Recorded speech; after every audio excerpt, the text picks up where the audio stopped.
Glad to have you on the Poke the Bear podcast. And I'm honored. yeah, yeah.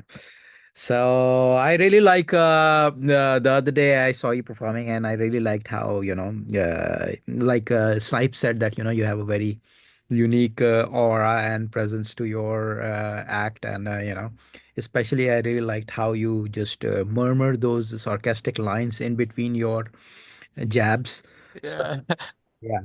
So tell me a little bit about yourself, your journey, how you got into comedy, how because your craft uh, is very mature, as compared to because these days social media is the barometer for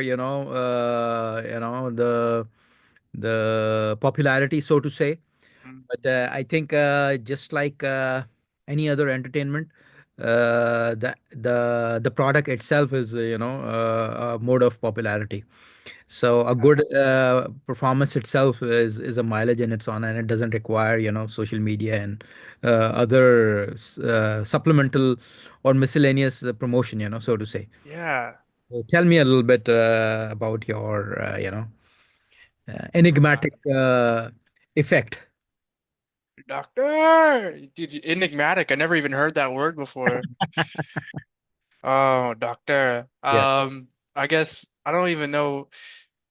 I think, let's see, who am I? What am I doing here? What it is?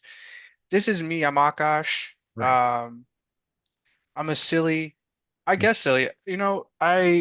I've been doing comedy for a year and a half. Sorry, let me interject for a moment. Were Yeah, go you born crazy. after Dil Chahta Hai or before Dil Chahta दिल Hai? चाहता है Because that's da-na-na-dee-na. the most famous Akash in the world. Oh yeah, Yeah. Akash. I was born 1996, so Okay. before Dil Chahta Hai, All right. Okay. Okay. I think. Okay. Akash, yeah. Yeah. Um, Dude, yeah, I think my goal is just to be as much as myself as I possibly be in any situation. Mm. And it gets me in trouble a lot, but I always love live performance. So when you're like, you don't need this whole social media thing. It's just what the performance is. I've always loved seeing a real talented artist just executing, just being great, being in like the flow state or whatever it's called. I love seeing that shit. I'll sit down, I'll watch NPR Tiny Desk, Uh-huh. Adele singing for like 3 hours. I'll just watch live entertainment. I mean, not besides that, your stuff is very tightly written as well. I mean, apart, for example, if somebody else, there are few things. For example, my persona, like Dr. Hawk, it's very hard to pull off without my persona, but your material is written in a way that you can be a writer on the late night, Seth Meyers or Jimmy Fallon. Your stuff is like that, actually. The way you have observed, your observational comedy Uh-huh. is kind of that par. Oh, thanks, dude. I started thinking maybe you got me mistaken with someone else, dude. No, no, no, You no, sure no. you're talking about me? Thank you, dude. Of course, of course. I mean, I was recently invited by very honored that Vishnu Wak invited me to one of his shows in the Mhm. city, and there I met a couple of other comedy geniuses belonging to the Indian American community. So we have a very I mean, I'm including myself, but my parents migrated, so and I feel more at home in Mumbai than in Karachi. I don't know for what reason, but that's separate, and that's different. But what I'm trying to say is that your material jumped out to me in the sense that you do not, for example, you made fun of my accent, which was incredible, which was amazing. Yeah. Apart from the shaking of the bubbling head, but the accent, and also your stereotyping is not the stereotype of the stereotype, that usually you from the material that you hear from Indian American comedians. So your stuff was different, and that's why I said that, for late night shows it has to be about the prevailing trends and current affairs. and also observational at the same time, and then your unique spin on it. That Mm. was really that could caught me off guard, you know. So that's what I remembered because it's just jumped out. Yeah, the whole personalizing the jokes is that's the only way I can tell a joke comfortably. If Okay, I start like telling a joke like a pun joke or right. something, it's like I don't even care about it. Okay, yeah, I that's have to like tie who I am into something a little bit just so I can no, feel no, no. authentic. That's Yeah. the essence because the thing is, for example, I call myself a serial bomber. Uh-huh. But what really satisfies me is that these are the things that I want to tell, you know, on the stage. These are the things that I find funny. So when you are convinced, and the theory of manifestation also says when your subconscious is aligned emotionally and spiritually, then you can see there have been comedy greats who would say even the basic things and make them funny. Yeah.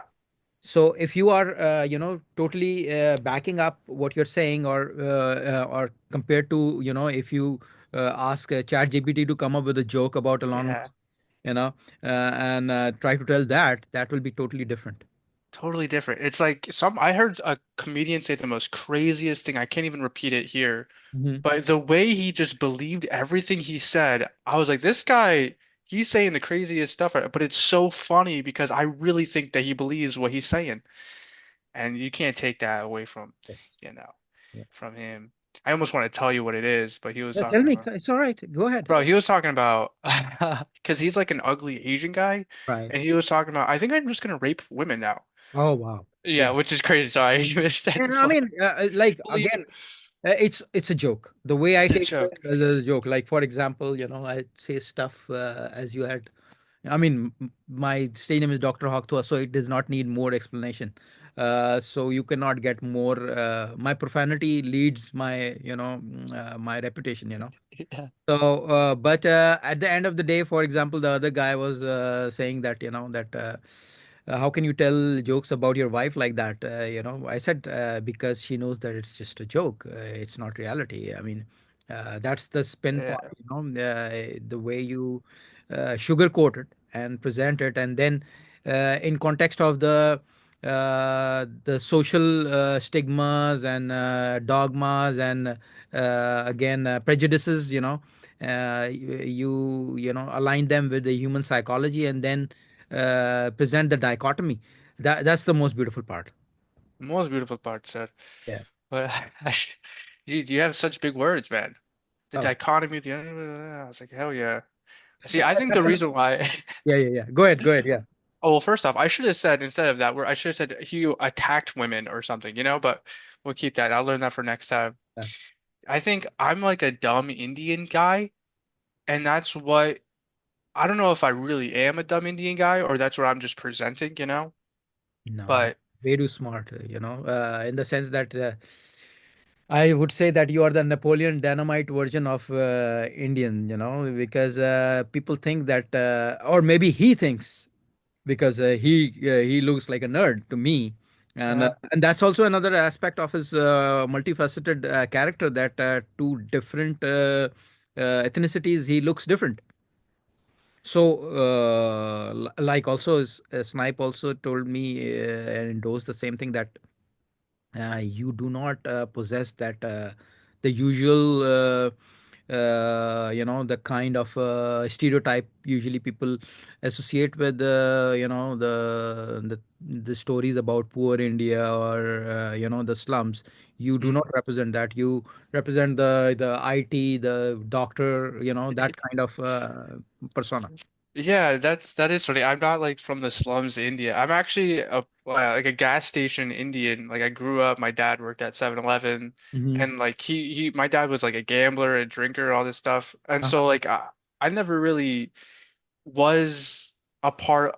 I'm an Indian guy, but Indians never liked me. Like real doctor Indians, real IT Indians, they can like suss me out real quick and they can figure out that I'm not like a real, Indian. I have no class. I have no.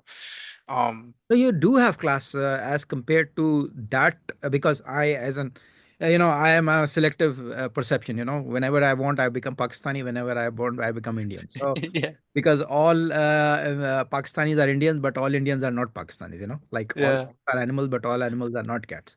So, but at the same time, that was the same thing that Vishnu also said, and also Russell Peters says that that why would I pay an Indian somebody who looks like me to come and watch his show? So the thing is that there is a certain level of shock value that you have to force or shove down the throats of our people, and then they try to take it more seriously. Otherwise, I agree with you, but again, although you, like you mentioned, gambling and drinking, that's a Mhm. perfect learning environment, for a Oh yeah. comedian. Oh Mm. yeah. Because Richard Pryor came from a brothel, and and every worst thing that one can imagine, but he was like a comedy prophet, and Oh yeah. things that comedians still are doing all over the world. They have some level of Richard Pryor into it. It seeps in. A It's hundred percent. Yeah, it's Because when your dad's like drinking, there's so much tension, when somebody's destroying their lives or in a brothel or doing drugs or whatever, yeah, that as I guess when you're growing up around it, you have to like cut the tension in a sense or something. yes, And like I want to love my dad, I don't want to come up here and just be like shit on my yes, dad or whatever. yeah. But That's like not that's not what we do. yeah, is that what we do? We're Indians, our family is everything. Yeah. But I guess like a part of what Richard Pryor is probably doing or some sort of a coping mechanism is basically like I want to love my dad or my mom or whoever's in a brothel or whatever, and I just need to like make light of it somehow. Yes, And that's then comedy. Yeah, and then that's where like jokes start coming in. It's like, yeah, he likes gambling, but yeah. he gambled on my tuition or something. Like we'll throw something in it. Yeah. Yes, yes. I remember something like that with my dad as well, gambling on the tuition. So so He gambled for me to be a doctor, yeah, that's yeah. millions of dollars. Yeah. Yeah. So I mean that's the most beautiful aspect of comedy, and the way comedy is taken these days. It's more in comparison to music or film, because YouTube has taken over, and podcast and comedy has taken over, and documentaries have taken over. So because it's embedded in reality, and once you accept the reality, when you're facing it, sometimes you're in a shock thing situation, but Yeah. when you accept it, that becomes fun, and that becomes learning part, and that becomes comedy, because you Yeah. cannot change it, because you're helpless, and that Uh-huh. helplessness gives you bits. Oh yeah, dude, you're just like, what do we do now? I guess we're Yeah, gonna make fun of this. Yeah, of course, of we're gonna course. keep going, of course. I'm not And gonna. then it loses its power as well over you. Yeah, That, yeah. I'm not like a pity party anymore. I could float a little bit. yes, yes, that's right. Yeah, man. I used to be a pity party type guy. I used to like tell everybody like, "Oh man, I grew up like da da da," and then I heard someone like tell a joke about their life, and the way that they're speaking about their life as if it was silly and it was whatever, and it didn't even phase them. They're indifferent about it. I loved how they sounded. I Yes. want to be able to talk about my life like it was. Well, Huh?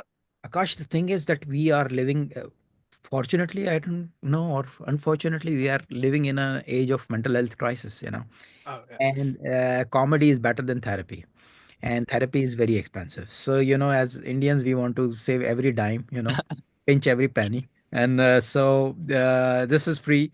And like I also say about my Jewish friends, that Jews do are so good in comedy because they don't have to invest in it. It's free. You just go Hey, at the jokes.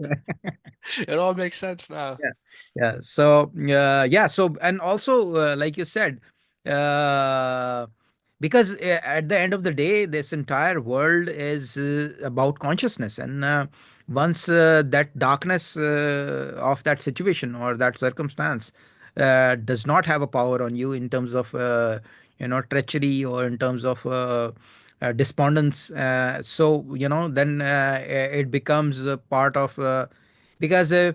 They say that I studied film at New York Film Academy, and they said, if there is no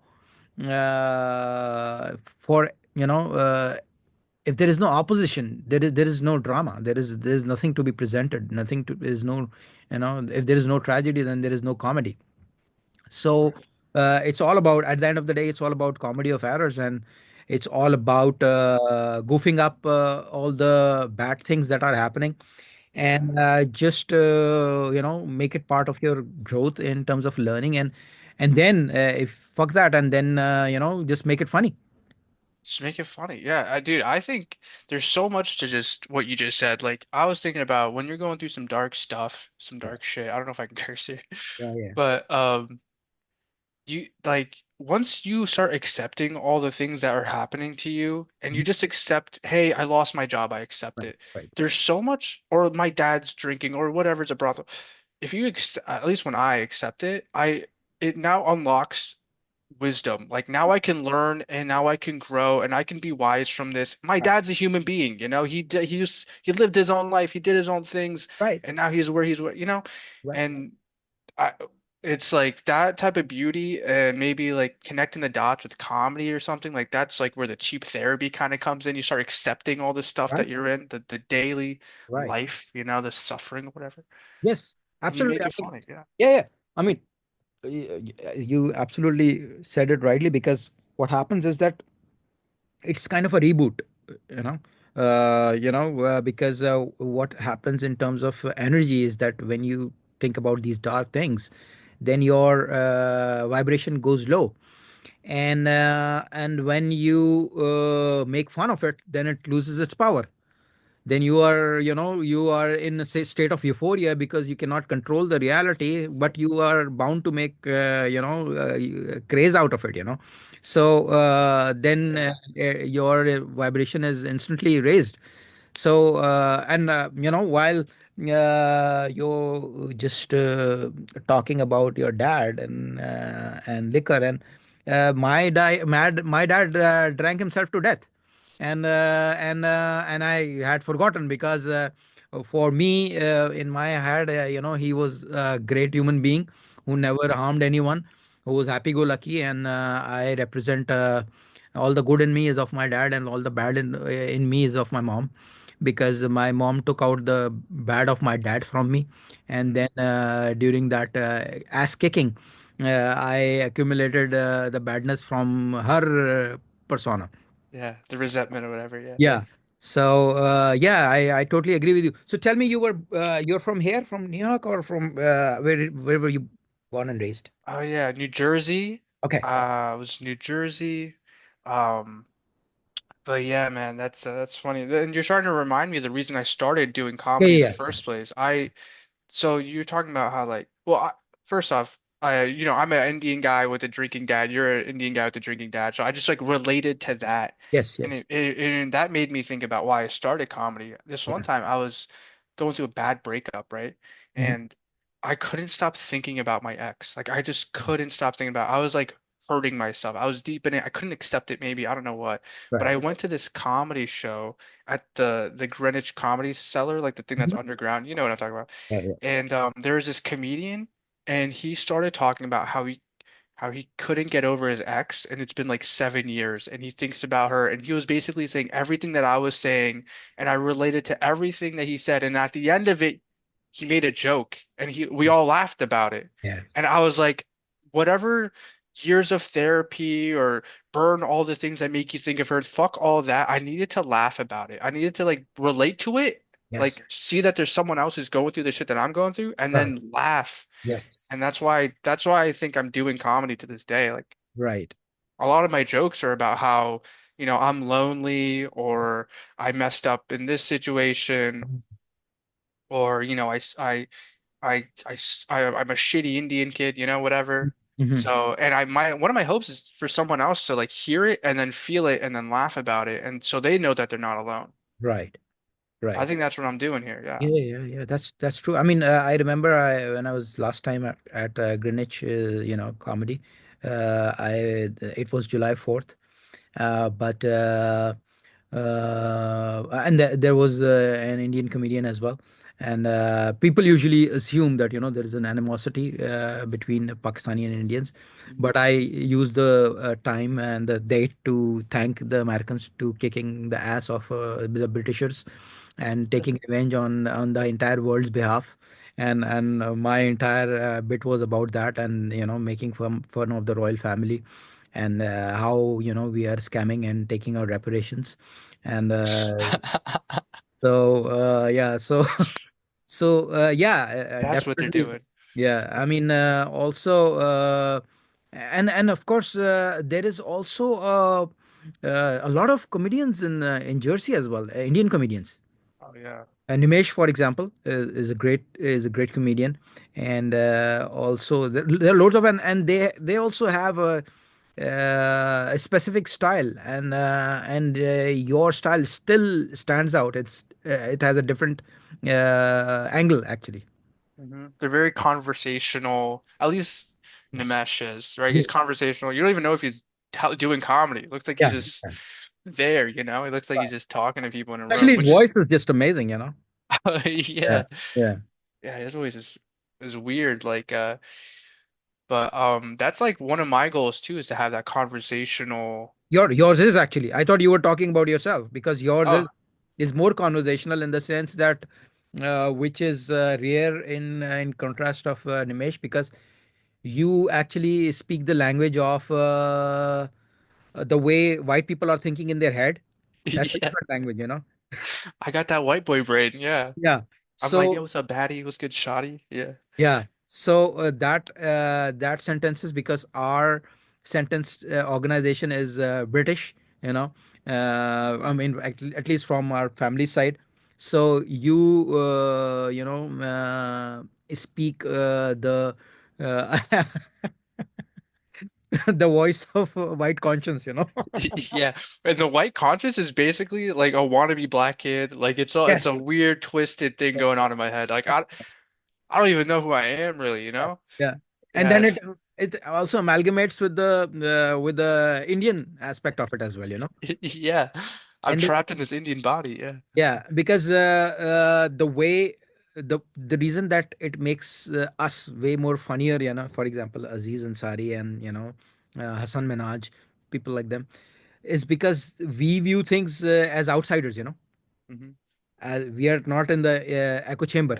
Yeah. So we are outsiders and sort of borderline outcast as well, so which makes us observe thing in a more lethal way. Yeah, we are the outcasts, dude. We're like not good enough because people know who's who, like black people. Yeah. I remember when I was a kid, I needed to choose if I were going to be an Indian person, Mhm. a white person, or a black person. Oh, That's the choices I had. that's true. That's And true. somehow I chose like black. I don't know how I chose black, but I guess it's because I grew up, my dad worked at I was grew up poor, so I guess I was more around black people, and I was listening to Lil Wayne and shit. Right. But yeah, I had to like choose who to be a part of, and even like because the Indians didn't accept me. I wasn't smart. I wasn't in calculus. White Right. people didn't accept me. Not well, they're starting to accept me now, but they didn't accept me back then because I didn't know who South Park. I didn't know Family Guy. Like my parents wouldn't let me watch all these terrible TV shows that white people were allowed to watch, Right. and somehow I ended up with black people. So yeah, No, but now you have become some sort of an enemy for them, because you can read their mind, and but they cannot, because they don't know what they don't know about us. they don't know. Yeah, We that's smell. Yeah. that's an advantage of being a minority, because we are not part of the mainstream, and while we observe the mainstream all the time, they say that in order to break the law, you have to know the law. So, Yeah. breaking into the stereotype or the mainstream, so to say, mindset or psyche, if you can decode it, it's amazing. But what to do about something? For example, just let's say, I mean, for me, like you mentioned about this confessional comedy about breakups and all. Willie Yeah. Barcena, have you heard about him? Willie Barcena. No. Okay, so he's a comedy giant. Nobody know, not many people know about him. He's from Mexico. I mean, he's a Mexican American, and from Los Angeles. But his comedy is lethal, and it revolves a lot about this tug of war, power struggle between men and women, and it's super funny, and he also says the same thing that you just said, that it's kind of a therapy. When you once you go on stage, it's fun time, because the things that you can't say to your better half, or the significant other, Yeah. you can spin it in different directions, and nobody will know, because like for example, there's so many things that Mhm. that Yeah, one can avoid, but then we take the liberty of the stage and the mic. right. Yeah, I thought of a joke. Yeah. I want to be black so bad I dressed up as Bill Cosby. Huh? Okay. All right. Yeah. But yeah, like that, you can't say a lot of stuff you just aren't allowed to say at your work, or you're not allowed to say around family. Like I can't say some of this shit around my aunts and uncles. Of They'll, course, of course. I'll get I've disowned. already, I haven't, that is the word. I have been disowned, actually. No, you got Yes, disowned, bro. Oh, yes. I've been that's disowned, both from my maternal side and the paternal side, and also because of my, religious liberty. I don't uh-huh. practice or believe in organized religion, so Mhm. they have, they have written me off. But at the same time, they admire me of the courage, in the sense that I said, do you know about this Yeah. Karbala thing, that Oh yeah, yeah. yeah, they killed Hussein, of Muhammad's grandson. And I said, if this is happening, then there are two things: either there is no God, or this all this doesn't add up. Mm, If there is God, then this should not happen, and if right, this has happened, that means there is no God. So otherwise we are just fooling ourselves. right. And they said, Gee. well, I said, you tell me. If you tell me, if you explain this to me, then I'm ready to follow whatever you say. But Mm, since they could not, and they admire me for my this libertarian, independent, free thinking views. right. Yeah. For the white people who are watching, being disowned is basically being cut off. But yeah, dude, cut off for your parents. No more. You Yeah. know, what do they call it when you give them money? Well, you no inheritance anyway. No, it's like you do chores and you get money. Fuck it, I forgot. But dude, I actually started believing God, which is a weird thing. So like you stopped believing in God, I think probably at the same time I started. I'm a late believer in God. Oh, okay. Well, which is weird. Not like any God in particular, just a God. I guess it has. That's something I've never heard in my whole life. I mean, Yeah. I think I for believe in all the gods for some reason, like I even mean, Jesus and whatever the fuck. I have. I mean, what is a natural transition is that once you start thinking, you are programmed all the way through your childhood about Yeah. what to practice, and then Yeah. you start when you grow up, you start thinking, and you start reading, and you start viewing, and then your mind changes. But this is the first Yeah. time I'm seeing that somebody is actually started believing. Yeah, because you probably out the womb you were just started, they put a red dot right on your forehead right when you started, you know what I'm saying? Yeah. My parents never like my dad was a Hindu guy and my mom like converted to Catholicism randomly Oh, and they're like from ran Hindu to Catholicism. yeah, to Hindu Catholicism. And then they just Yeah, as well. they taught us not they're like instead of teaching you one thing, we're just gonna teach you nothing. Right. And then later in life I started believing in God like literally a few years ago. Mhm. Um But as I was saying, I realized white people who get cut off, they lose their allowance. Allowance was the word I was looking Ah, for. okay, That okay, was the punchline. But yeah, okay. I started believing in God. But Right. it helps. I think it, and I believe in all the gods. You can Uh-huh. like Jesus, fucking Buddha, all the ones, Right. whatever. Yeah. But it basically helps me from not being egotistical when I write comedy. Okay. Because I think as an insecure Indian guy, I think one of my biggest fears is becoming an asshole Indian. Okay. I'm sure you've met a few. Right. Probably a few have disowned you. No, I'm playing. No, no, you're right, because Yeah. guilt is our national treasure. Guilt is our. That's what we. Yeah.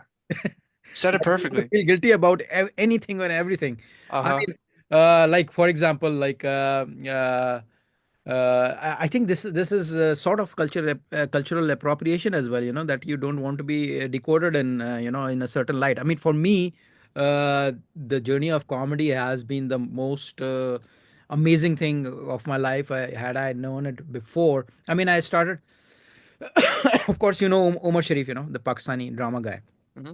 So I had seen him all my life. I know him. I met him a couple of times as well. But it was around Russell Peter, actually. I was in Dubai, and a friend of mine, shared his bits, and then I went to his shows, two back-to-back shows in Dubai, and it was euphoria over there. He was going against all the local laws. He never cared about Emirati Wow. Arabs, and he was making fun of them doing dirty stuff. Women sitting next to me in hijab, full laughing, going crazy. He's talking about dick and pussy, and I mean, he broke all the laws, and then he said they cannot do anything because I have five. I came here for one show, and there are five sold out shows. So they Yeah. cannot stop me.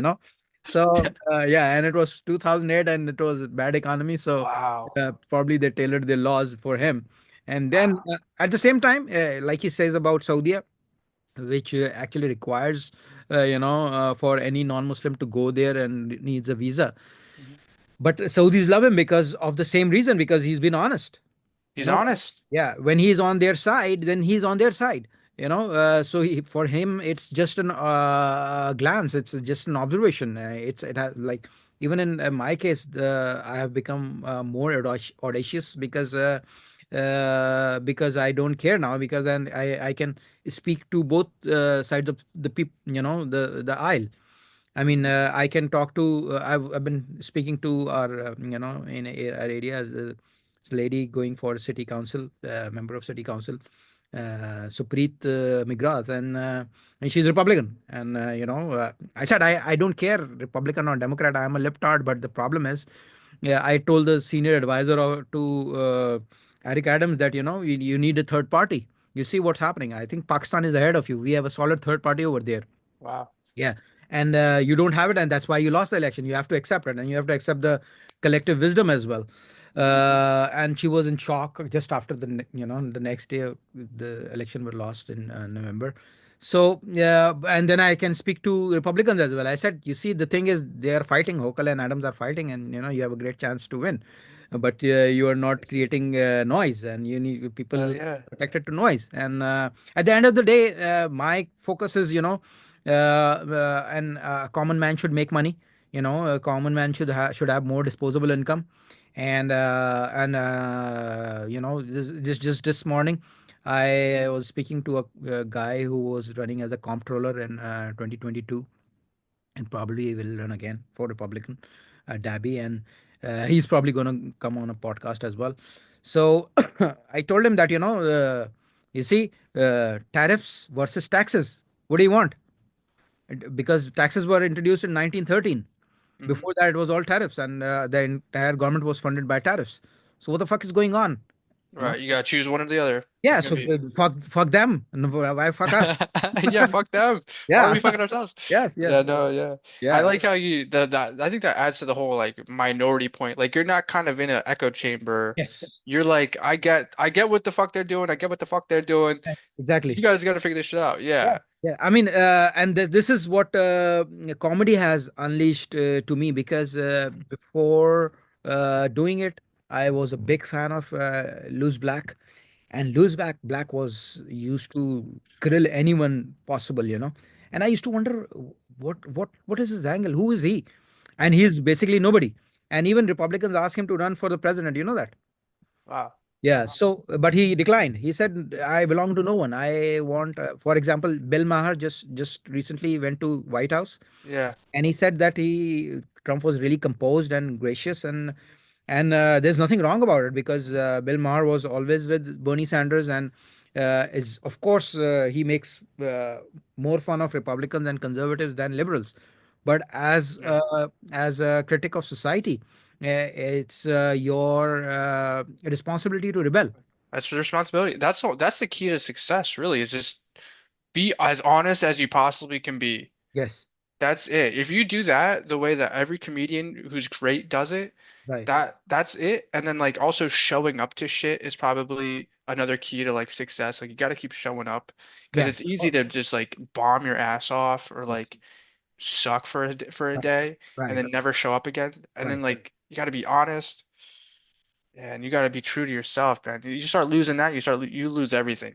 Yeah, yeah, of course. I mean, Yeah. I that's what I'm trying to do. I'm trying to, just unlock, the like you mentioned that, if there are bad days, Mhm. and you don't feel like going out and performing, you just force yourself, and that's the kind of discipline I try to, inculcate in my routine. That I Mhm. just record myself every single day.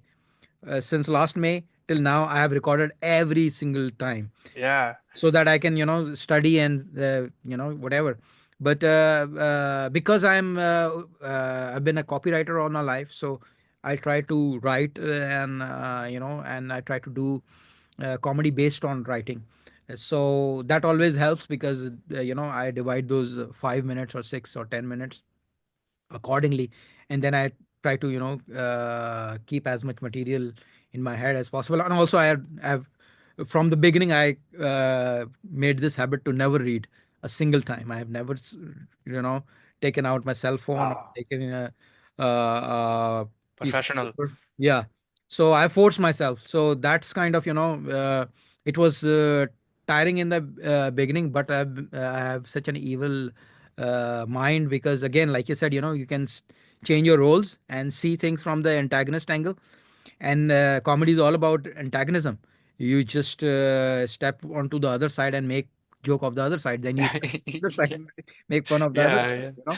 That's so true. it gives a lot of leeway, because half until the selection was won,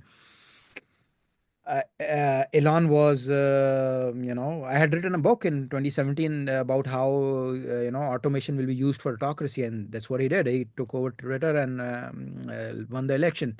And but what's happening afterwards, and the reforms that they are making for economy, and the risk, of course, they are entrepreneurs, Trump himself and Elon. So there are risks involved, and of course there are repercussions as well, but at least they are opting for some daring change.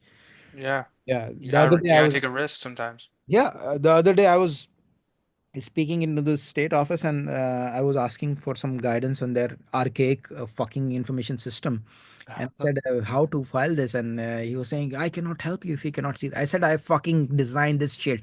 This is from 1940.